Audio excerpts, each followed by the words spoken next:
Bienvenue, âmes chères et bien-aimées. Nous allons aujourd'hui nous plonger dans un récit de l'Ancien Testament qui est, sans embâge, l'un des plus troublants, des plus sombres et des plus controversés de toute la Sainte Écriture. Si vous en avez déjà entendu parler, il se peut que vous n'en connaissiez que des fragments, des échos atténués. Mais croyez-moi, la vérité intégrale, celle qui dérange et qui juge, ne vous a jamais été révélée jusqu'à présent. Ce n'est pas une histoire pour les âmes sensibles. Et je me dois de vous avertir, cette exploration n'est pas destinée à tous les publics. Les événements qui s'y déroulent sont d'une intensité rare et pourraient raviver des émotions, des souvenirs, ou des interrogations inattendues. Ce récit, que l'on trouve dans les chapitres 19 à 21 du livre des Juges, est celui que beaucoup cherchent à reléguer dans l'oubli ou à ignorer délibérément. La plupart des gens s'arrêtent au chapitre 19, mais n'osent jamais sonder les abîmes des chapitres suivants. Or, voici la vérité essentielle, des leçons capitales, d'une pertinence frappante pour notre époque, sont enfouies au cœur de cette narration obscure. Et si je vous disais que cette histoire a été jugée si dérangeante qu'elle fut censurée pendant des siècles? Et si la compréhension profonde de ce conte rendu biblique détenait la clé d'une vérité bien plus vaste sur le plan de Dieu, même au milieu du chaos le plus total? Avant de poursuivre, je vous pose la question, êtes-vous prêt à sonder ces vérités cachées qui vous ont été délibérément dissimulées? Laissez un 777 dans les commentaires si vous êtes prêt à entreprendre ce périlleux voyage avec moi. Restez avec moi tandis que nous allons élucider ensemble ce mystère. Ouvrons les pages des Juges et découvrons les détails choquants qui ont été tenus secrets pendant bien trop longtemps. Le périple commence maintenant, et je vous promets qu'il transformera à jamais votre perception de la Bible. Continuez à regarder. Il y a tant à démasquer. La choquante vérité de Juges 19. Pourquoi cette histoire a été voilée? Le premier verset du chapitre 19 ouvre une porte glaciale sur une époque où Israël n'avait pas de roi, une époque où le chaos moral régnait sans partage sur le pays, et où chaque individu agissait selon ce qui était juste à ses propres yeux. L'anarchie spirituelle était totale. Des collines reculées d'Éphraïm, émerge un Lévite, vivant loin des centres bruyants du pouvoir, loin du temple de Jérusalem qui n'était pas encore le phare spirituel qu'il allait devenir. Pourtant, ce Lévite n'était pas un simple vagabond, il appartenait à la tribu désignée par Dieu pour le service sacré. Et même un homme destiné à une vocation spirituelle si élevée se retrouve pris dans les mailles d'une histoire profondément personnelle et, ultimement, tragique. Ce Lévite prend pour lui une concubine originaire de Bethléem de Juda, une ville célèbre à la fois pour sa beauté rustique et sa complexité sociale. Elle venait du sud, lui du nord. Pourquoi l'avait-il choisie?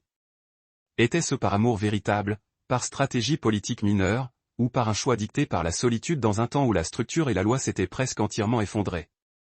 Mais cette union n'a qu'une courte durée. La concubine s'enfuit.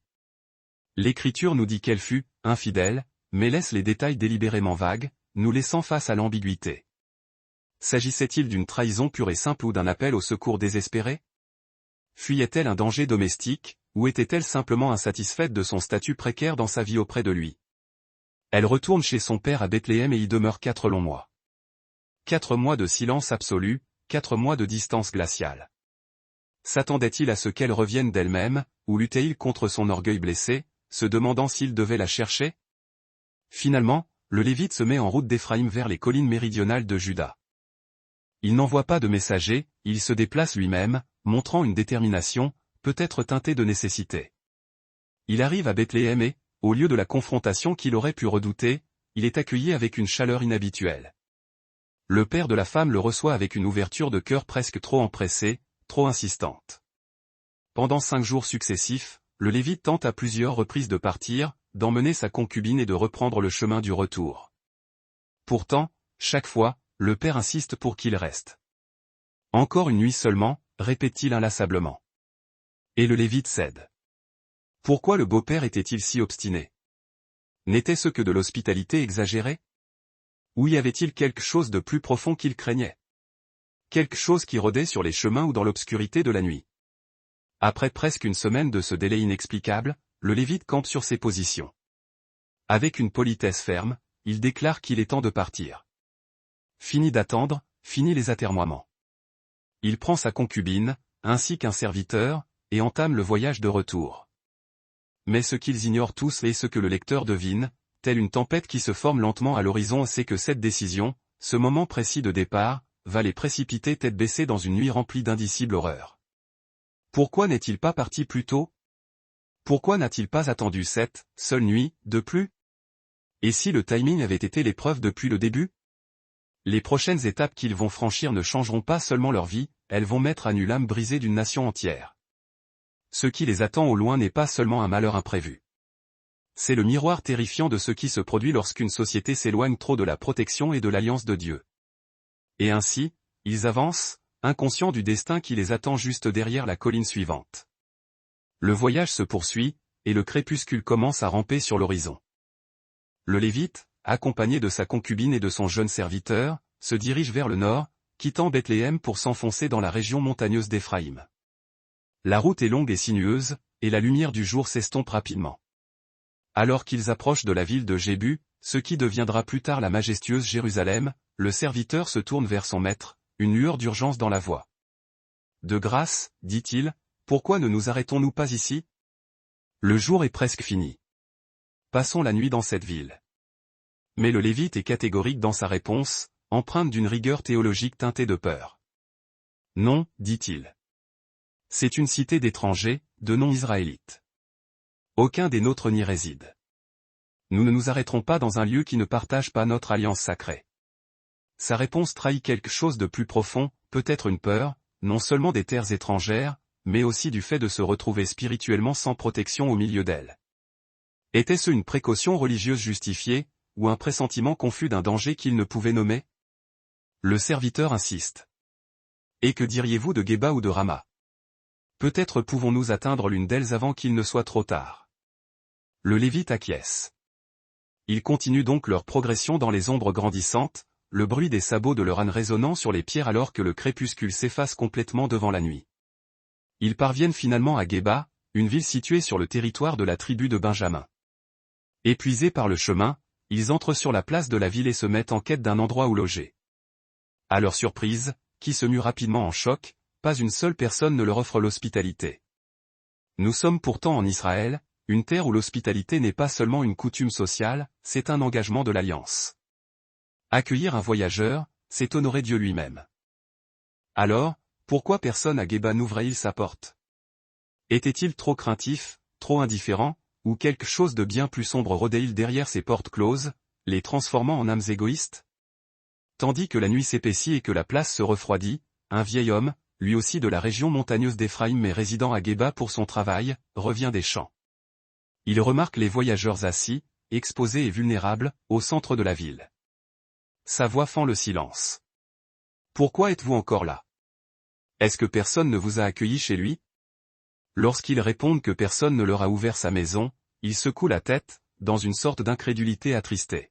« Alors, venez avec moi. Vous passerez la nuit sous mon toit. » Le Lévite est reconnaissant, mais prudent. Il veut établir les limites de sa dette. « Je vous remercie, dit-il, mais je veux que ce soit clair. Nous n'attendons rien de vous en termes de provisions. Nous avons nos propres vivres, suffisamment pour moi, mon serviteur et ma concubine. Nos ânes sont également pourvus. Tout ce dont nous avons besoin, c'est d'un toit. Si vous nous donnez un endroit où nous reposer, c'est plus que suffisant. » Le vieil homme sourit et acquiesce. « Vous aurez cela et bien plus. Entrez et reposez-vous. » Il pénètre donc dans sa demeure. Tandis que le Lévite, son serviteur et sa concubine s'installent dans la maison du vieil homme à Géba, une paix temporaire règne. Le feu crépite, les bêtes sont nourries, leurs pieds sont lavés, et pour un bref instant, le long voyage semble enfin avoir trouvé son terme. Ils sont assis, peut-être échangeant des rires légers autour d'un repas et de boissons, mais tout cela est brisé en un instant. Un coup sourd et violent retentit, déchirant la chaleur de la soirée. Puis un autre, plus fort, plus puissant, jusqu'à ce que les poings frappent la porte de bois comme des tambours de guerre annonçant un conflit. Dehors, un groupe d'hommes s'est rassemblé aux des hommes pervers, des âmes viciées issues du cœur même de Géba. Leurs voix s'élèvent à l'unisson, exigeant l'impensable. L'un d'eux crie distinctement dans la nuit. « Fais sortir l'homme qui est entré chez toi afin que nous ayons des relations charnelles avec lui. » L'atmosphère bascule instantanément. Le vieil homme se fige. Les yeux du Lévite se fixent sur la porte, son cœur battant au rythme des poings de l'extérieur. Le serviteur est figé par l'incrédulité. L'horreur est là. Des hommes dépravés vivent ici, non pas dans une ville étrangère comme Jébu que le Lévite avait rejeté, mais au milieu des Benjamites, l'une des tribus d'Israël. Ce ne sont pas des Cananéens, pas des étrangers, mais des fils d'Israël.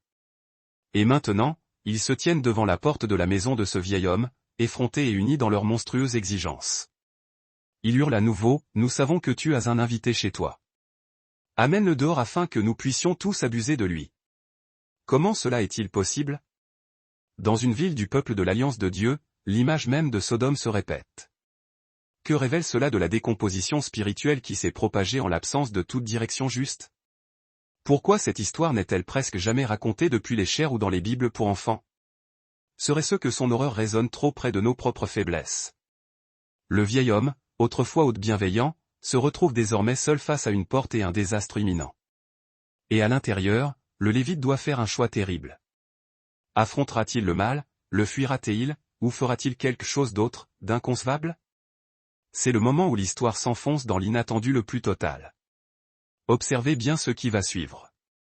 À l'instant même où les hommes de l'extérieur se mettent à hurler leurs ignobles exigences, le vieil homme, le maître des lieux, accomplit un acte aussi choquant que tragique. Il sort de la chaleur réconfortante de sa maison pour affronter les ombres glaciales de la nuit où la foule est rassemblée, et il tente de les raisonner.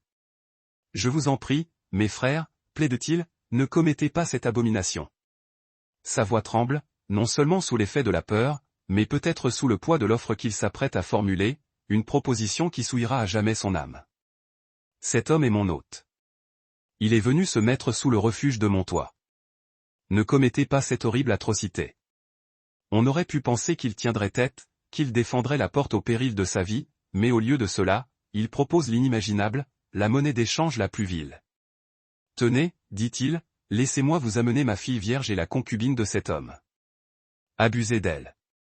Faites d'elle ce que vous voulez, mais de grâce, ne faites pas cette chose scandaleuse à cet homme. » Pouvez-vous concevoir une telle chose? Dans une culture fondée sur l'hospitalité sacrée, où accueillir un invité était un devoir spirituel, le vieil homme offre sa propre chair et son propre sang, ainsi que la femme d'un autre, comme de simples pions de négociation. Quelle forme de désespoir absolu peut pousser quelqu'un à une telle bassesse? Et pourquoi personne dans la ville ne se lève-t-il pour arrêter cette folie? Nous reviendrons plus tard sur la signification de ce choix, mais ce qui suit dépasse l'horreur. Selon Juge 19h25, les hommes de la ville refusèrent d'écouter. Ils rejetèrent la supplique du vieil homme, exigeant toujours leur proie masculine. Alors, dans un acte de capitulation glaciale et de lâcheté absolue, le Lévite prit sa concubine et la leur livra. Et puis, comme l'Écriture le rapporte avec une clarté douloureuse et accablante, ils l'ont violée et ont abusé d'elle toute la nuit jusqu'au matin.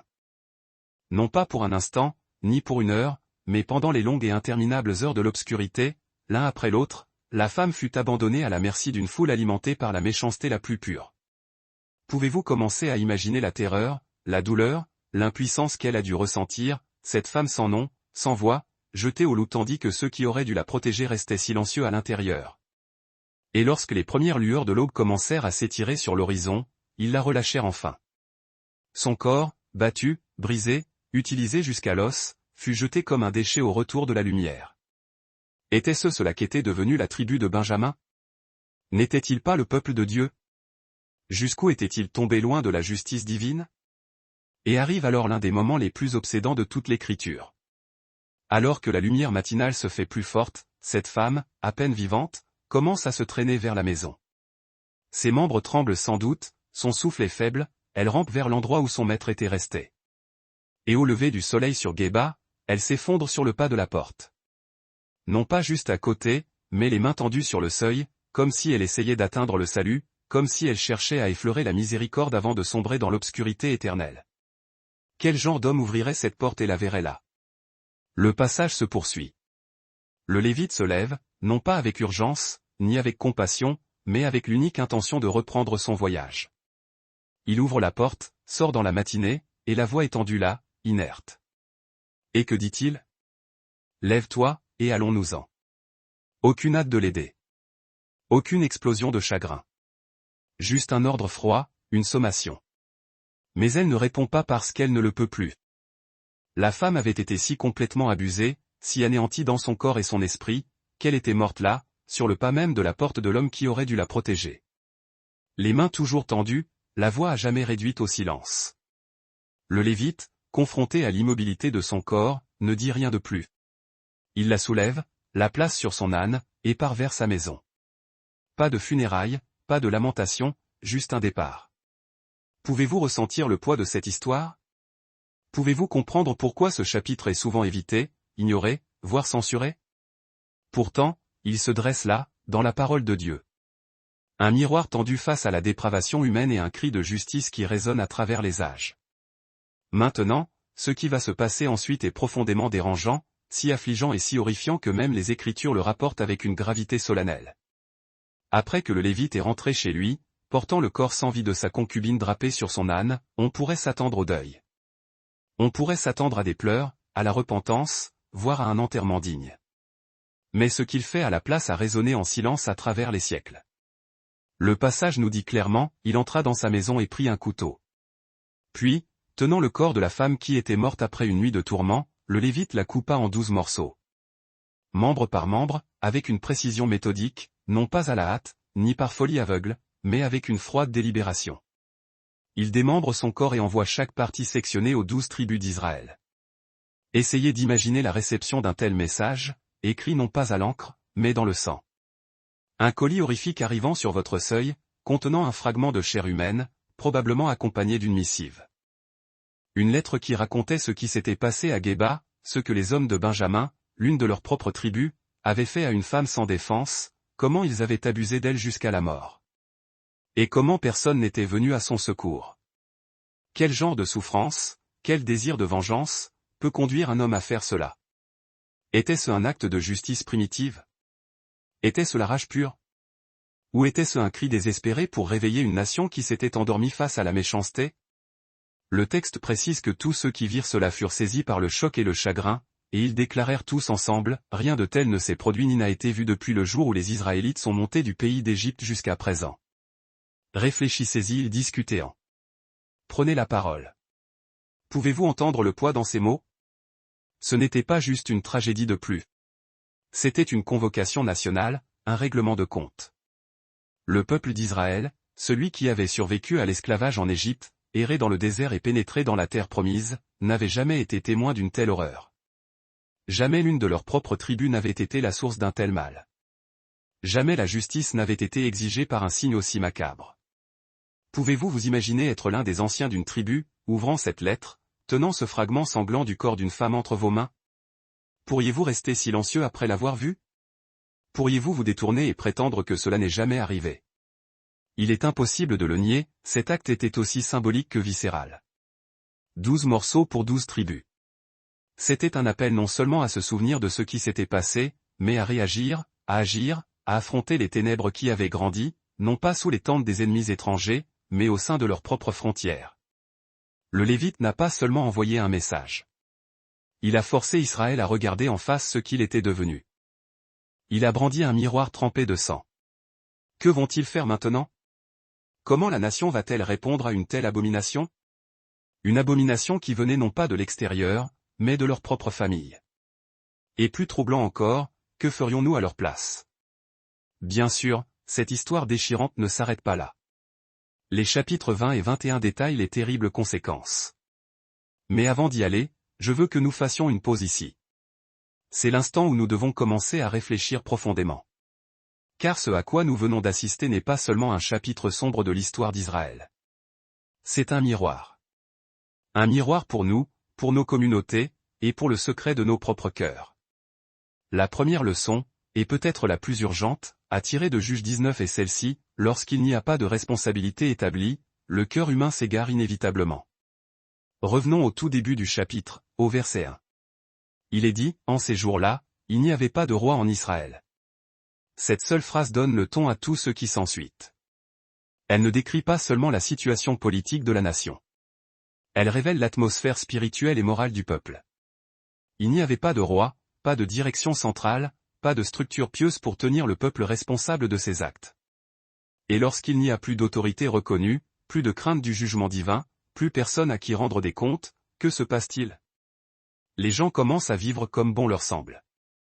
Considérez-vous lorsque personne ne vous observe. Lorsque personne ne peut vérifier vos décisions, lorsque vous vous sentez libre de faire ce que vous voulez sans aucune conséquence extérieure, quel genre de choix avez-vous tendance à faire? La vérité est que la responsabilité est comme une frontière sainte qui nous empêche de nous égarer vers la destruction. Sans elle, même les plus fidèles peuvent tomber dans la confusion, le compromis facile et le péché délibéré. Israël avait bien la loi mosaïque, oui, mais elle n'était plus respectée. Elle avait perdu de son poids. Il y avait des commandements, mais ils étaient devenus de simples suggestions ignorées.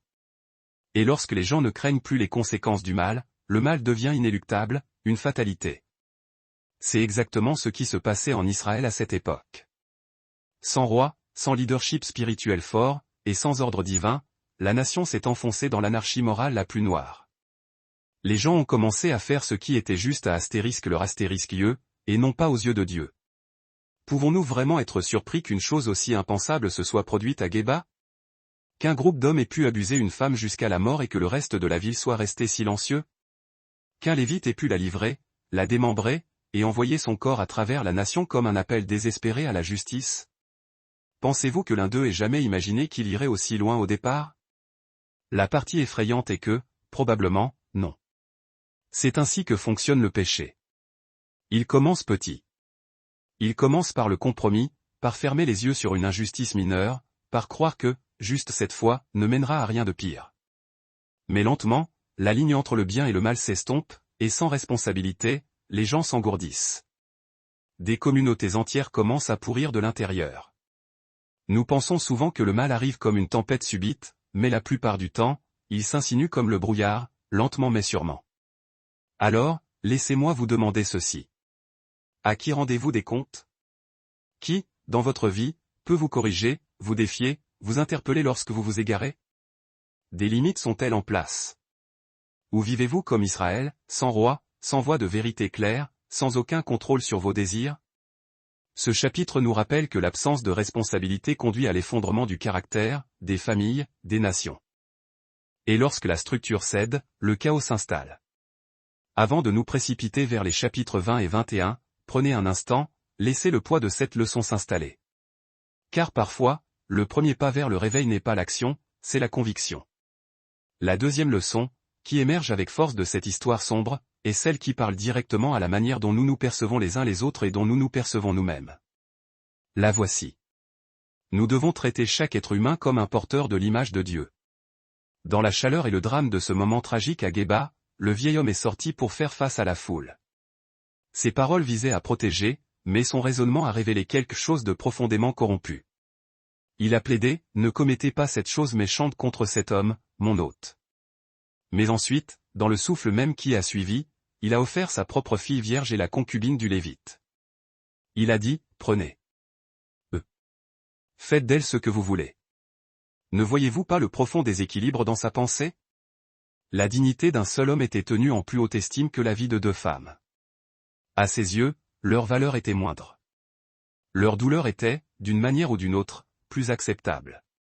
Pourquoi? À cause du genre, à cause du statut social, à cause de la peur.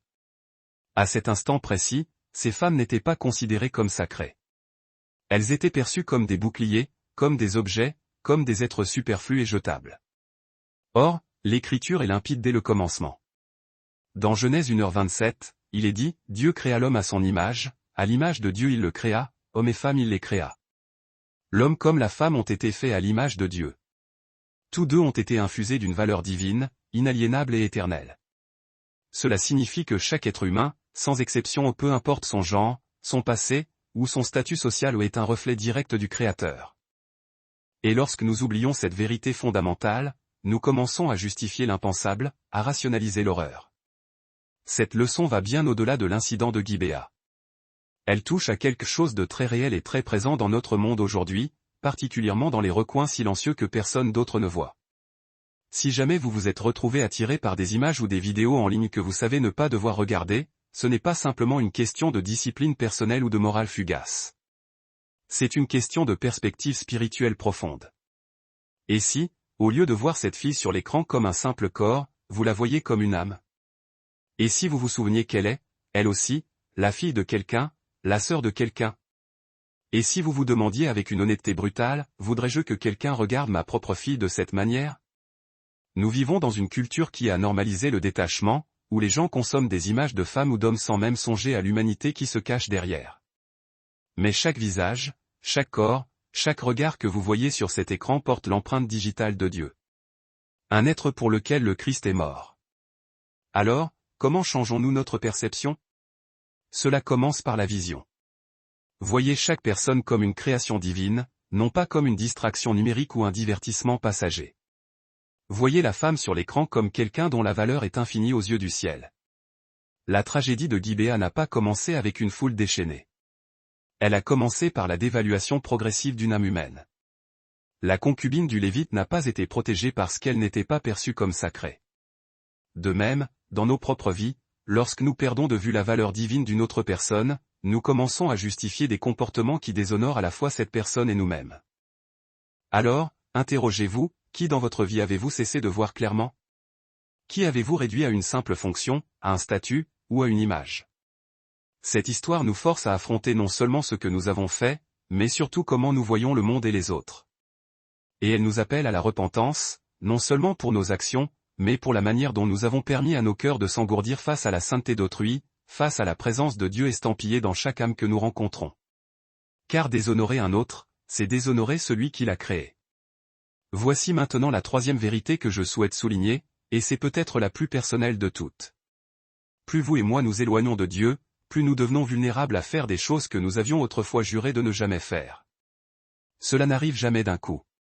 C'est rarement un saut dramatique du haut d'une falaise.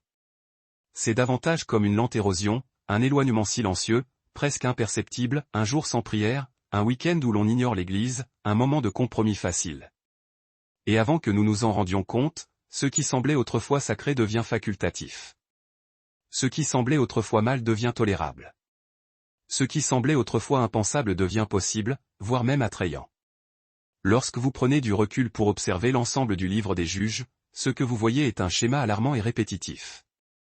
Une nation qui, lentement mais sûrement, détourne son cœur de Dieu. Ils oublient le Dieu qui les a libérés d'Égypte, qui a fendu la mer Rouge, qui a fait tomber les murs de Jéricho. Et à chaque génération qui oublie, le péché s'insinue plus profondément dans le tissu social et spirituel. Lorsque nous arrivons au chapitre 19 à 21, nous ne regardons pas seulement un incident choquant isolé. Nous assistons au résultat inévitable d'une nation qui s'est trop éloignée du centre. L'histoire du Lévite, de la concubine, de l'abus, du démembrement, et de la guerre civile qui s'ensuit, ce ne sont pas des tragédies isolées, des accidents de l'histoire. Ce sont les conséquences visibles d'une distance spirituelle invisible. Et voici la partie difficile, mon ami. Nous ne sommes pas différents. Vous et moi pourrions lire cela et penser, jamais je ne ferai une chose pareille. Mais le péché n'est pas toujours aussi évident. Il ne se présente pas toujours sous la forme de l'horreur au début. Parfois, il ressemble simplement à de la commodité, à une distraction bienvenue, ou à un simple manque d'attention, à de la négligence. Si vous perdez la connexion avec celui qui ancre votre âme, vous commencez à dériver, même si vous ne le remarquez pas immédiatement. N'avez-vous jamais regardé en arrière une saison de votre vie en vous demandant, comment en suis-je arrivé là? Peut-être avez-vous dit des choses que vous aviez juré de ne jamais dire. Peut-être avez-vous blessé quelqu'un que vous aviez promis de protéger. Peut-être avez-vous rompu un vœu, franchi une ligne, ou compromis quelque chose de sacré. À un moment donné, quelqu'un vous a peut-être mis en garde, sois prudent. Garde ton cœur. Et à l'époque, vous étiez sûr, absolument certain, que cela ne pourrait jamais vous arriver. Vous pensiez, il n'y a aucune chance que je divorce. Je suis engagé. Il n'y a aucune chance que je triche. Ce n'est pas qui je suis. Mais lorsque vous vous éloignez lentement de Dieu, vos défenses spirituelles tombent, et la tentation ne ressemble plus à une tentation. Elle ressemble à un soulagement, à une échappatoire, à un réconfort illusoire. C'est là que l'ennemi s'installe, non pas avec un rugissement menaçant, mais avec un murmure trompeur. Ce n'est pas si grave. Tu le mérites. Personne ne le saura jamais. La vérité est que le péché prospère dans la distance. Plus il y a d'espace entre vous et Dieu, plus vous devenez vulnérable à la tromperie. Non pas parce que vous êtes intrinsèquement faible, mais parce que vous êtes sans protection, parce que vous vous êtes déconnecté de la source même de votre force et de votre vérité intérieure. C'est pourquoi Jésus dit dans Jean 15h5, « Je suis le CEP, vous êtes les sarments. Celui qui demeure en moi et en qui je demeure porte beaucoup de fruits, car sans moi vous ne pouvez rien faire. » Ce n'est pas une simple mise en garde. C'est une vérité absolue qui naît de l'amour le plus profond. Sans lui, nous tombons dans le vide. Mais avec lui, même nos tentations les plus sombres perdent leur emprise. Alors, demandez-vous avec douceur, mais avec une honnêteté radicale, où avez-vous dérivé? Quelle partie de votre vie est devenue sourde à la voix de Dieu? Vous n'êtes pas condamné à y rester, car le même Dieu qui a regardé Israël s'éloigner est le même Dieu qui a ensuite envoyé un sauveur pour nous rappeler à la maison. Non pas en morceaux, mais dans la plénitude de notre être. Maintenant, voici ce qui rend cette histoire encore plus déchirante. Elle ne se termine pas avec la mort de la concubine. J'aimerais qu'il en soit ainsi. J'aimerais que la tragédie ait atteint son apogée au chapitre 19. Mais en réalité, ce qui vient ensuite révèle à quel point les conséquences du péché peuvent être étendues, non seulement pour les individus, mais pour des nations entières. Dans Juge 20, Israël plonge dans une guerre civile fratricide. Le Lévite envoie des morceaux du corps de sa concubine aux 12 tribus, et le message frappe au cœur. Les 11 autres tribus sont indignées, non seulement parce qu'un crime horrible a été commis, mais parce qu'il a été perpétré par leurs propres frères. Les auteurs n'étaient pas des étrangers ni des envahisseurs. C'étaient des Benjamites, membres de l'une des 12 tribus d'Israël. Ce n'était pas seulement un crime, c'était une trahison venant de l'intérieur. Ainsi, les 11 tribus s'assemblent et exigent justice. Mais lorsque la tribu de Benjamin refuse de livrer les hommes pervers de Gibéa, une ligne de démarcation est tracée et ce qui commence comme un appel à la justice dégénère en une guerre totale. Frère contre frère, Israël contre Israël. La bataille est brutale. Elle est longue et elle est incroyablement coûteuse en vies humaines. Des dizaines de milliers de vies sont perdues. Des guerriers tombent des deux côtés. Des villes sont brûlées. Le sang souille la terre promise. Et lorsque la poussière retombe, il ne reste que 600 hommes benjamites vivants. Au début, les 11 tribus étaient mues par la rage et le désir de justice. Mais maintenant, au chapitre 21, elles sont remplies d'une émotion nouvelle, d'un mélange de peur, de regret amer et de pitié. Elles contemplent la dévastation et demandent, « Que avons-nous fait ?» L'une des 12 tribus, les descendants de Jacob lui-même, est désormais au bord de l'extinction.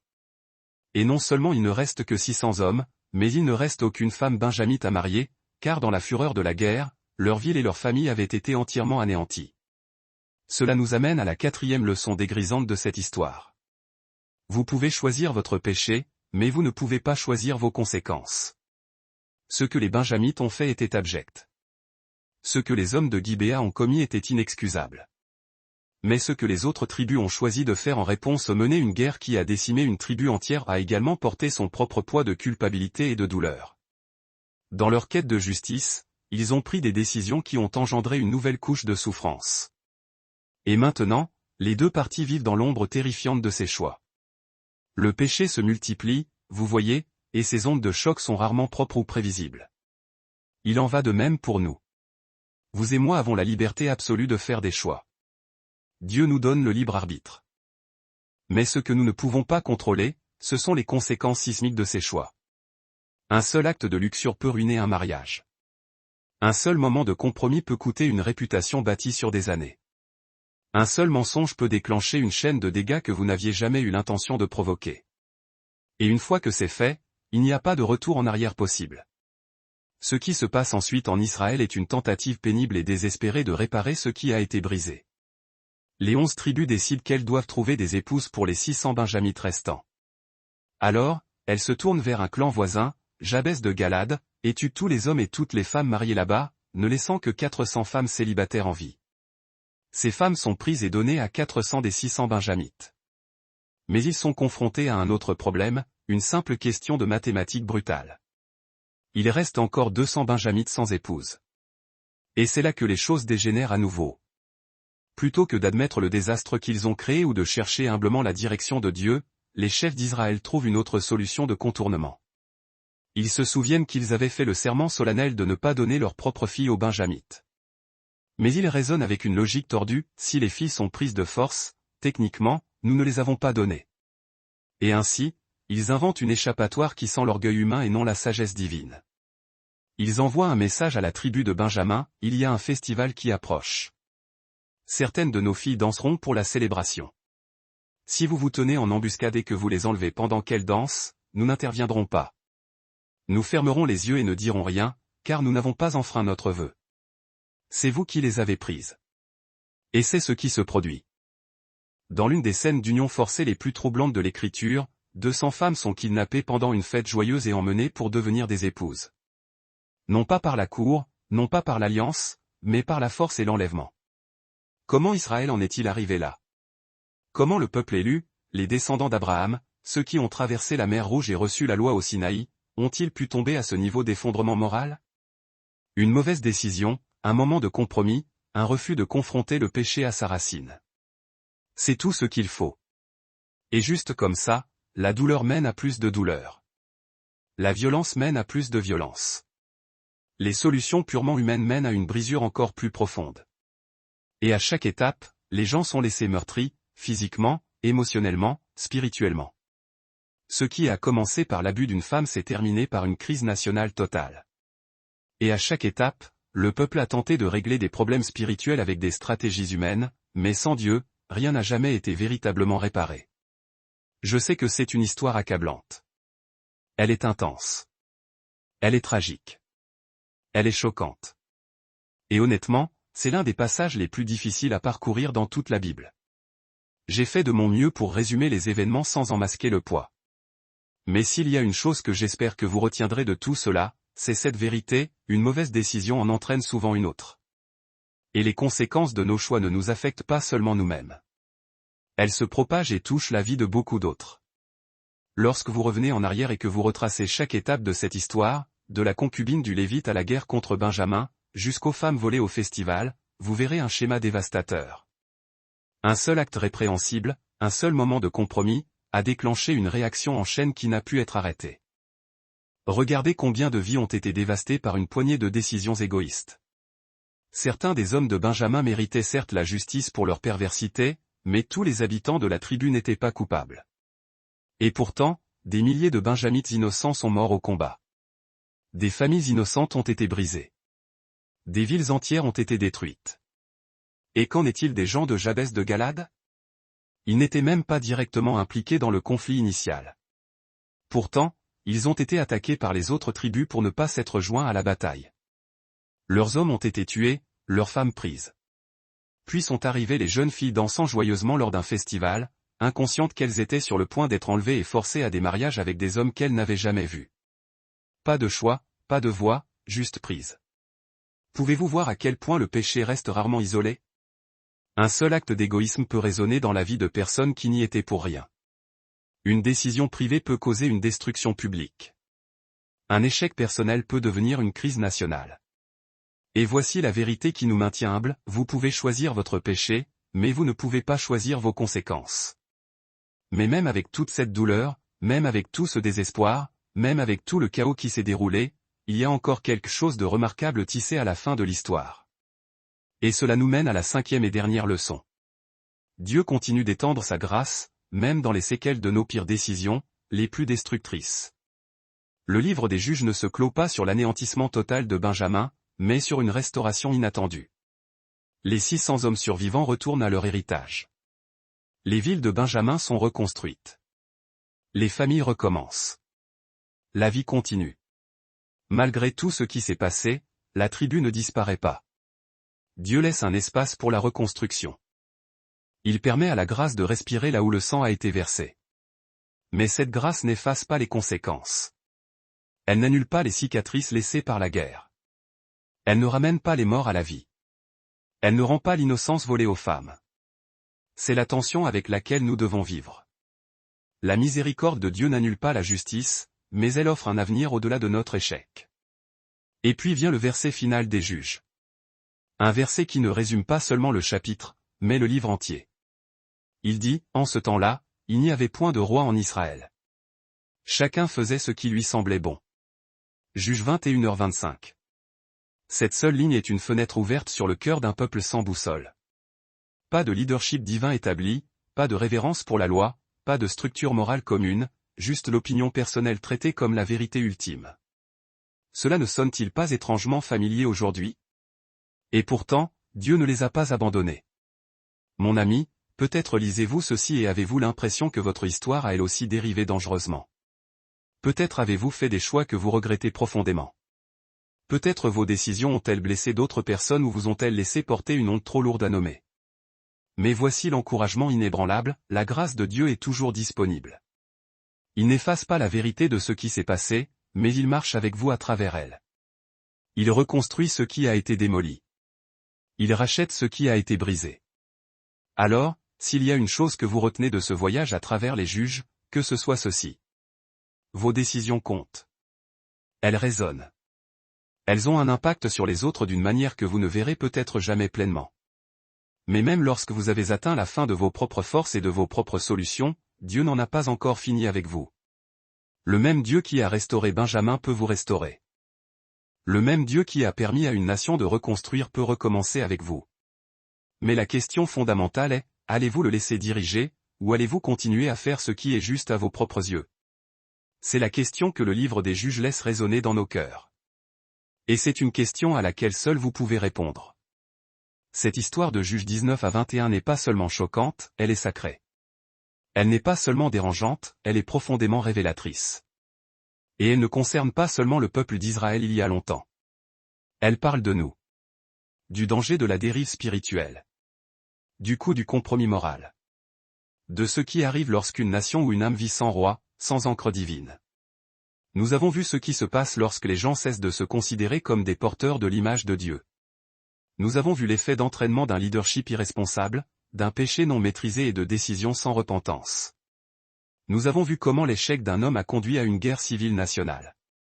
Et comment la justice, lorsqu'elle est traitée sans la direction et la sagesse de Dieu, peut se transformer en sa propre forme de tragédie.